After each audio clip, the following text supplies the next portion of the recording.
সংগ্রামী সাধারণ সম্পাদক রাজপথের পরীক্ষিত সৈনিক জনাব তসলিম উদ্দিন আপনাদের সামনে মূল্যবান বক্তব্য রাখবেন।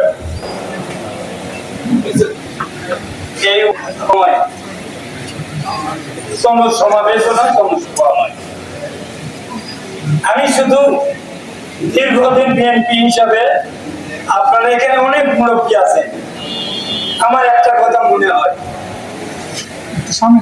আমি যখন গ্রামে আসতাম তখন আপনারা বলতেন যে তুমি খালি এমপির জন্য এমপির জন্য খালি করাও, কথা তো কো না। এই কথাগুলো কিন্তু আপনাদের মনের কথা এবং প্রাণের কথা। তাই আমরা 2020 সালে কিন্তু এমপি আত্মায় কমিশন পেয়েছিলাম, কিন্তু আমাদের মানে হওয়া জিনিস কেড়ে নিয়েছে এই স্বৈরাচার আওয়ামী।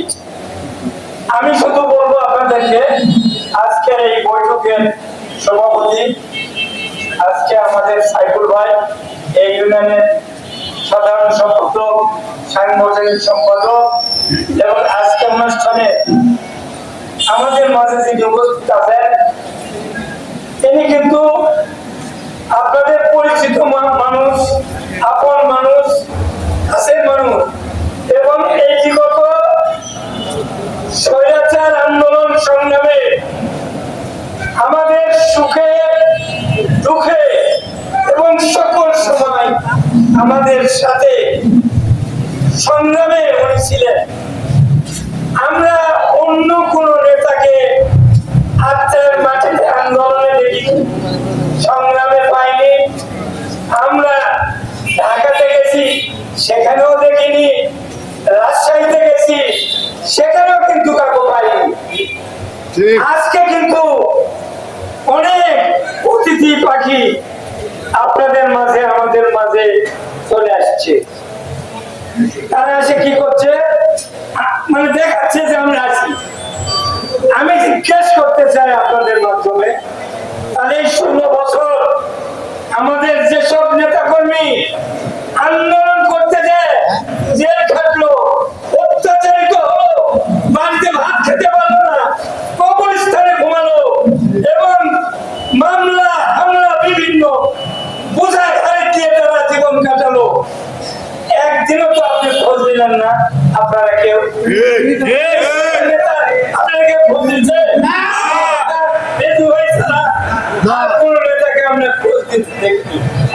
তাই আমি মনে করি যারা জনগণের সাথে, কর্মীদের সাথে বেইমানি করে, মানে সুখের সময় আছে, বিপদে থাকে না, তাদের আমাদের দরকার আছে।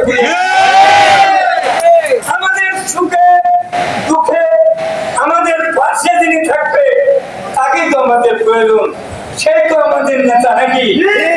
তাকে আমরা পাবো। তাই আমি আপনাদের কাছে আহ্বান জানাবো, বিএনপি ভাইরা, আপনারা আন্দোলন সংগ্রামে রোদে বৃষ্টিতে আপনারা কিন্তু এক একটা খাঁটি সোনা এখানে তারা বসে আছে, বিএনপির খাঁটি সোনা আপনারা।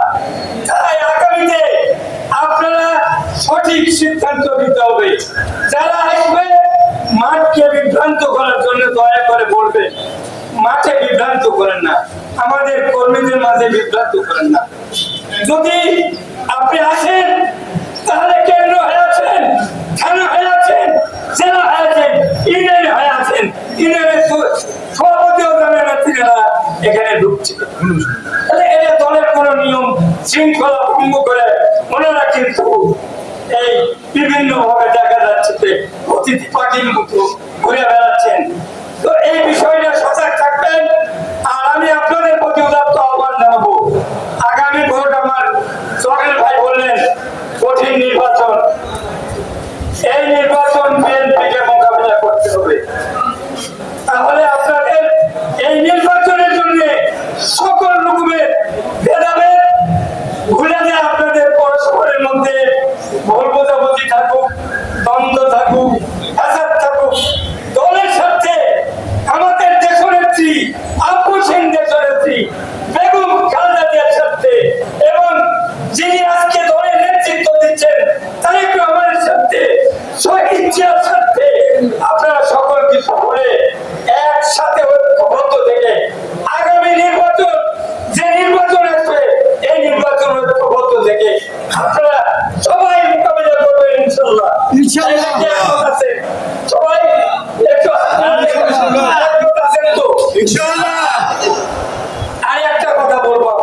আছে। অনেকেই বিএনপির নামে বিচ্ছিন্ন হবে, কে বা কারা বিএনপির নামে বিভিন্ন চাঁদাবাজি বা সন্ত্রাসী কর্মকাণ্ডের সাথে অনেকে বলছে জড়িত আছে। যদি থেকে থাকে, বিএনপি হোক, যে দলের যত বড় নেতা হোক, এলাকার মানুষের জনগণের জানমালের এবং যাই ক্ষতি করবে তার বিরুদ্ধে আপনাদের দাঁড়াতে হবে। প্রয়োজনীয় প্রশাসন আছে, তাদেরকে তুলে দেবেন। সে যদি বিএনপি নেতা হয় তাকে তুলে দেবেন, কারণ আমরা দলকে ভালোবাসি। দলের সাথে যে কোনো ত্যাগ আমরা স্বীকার করতে পারবো।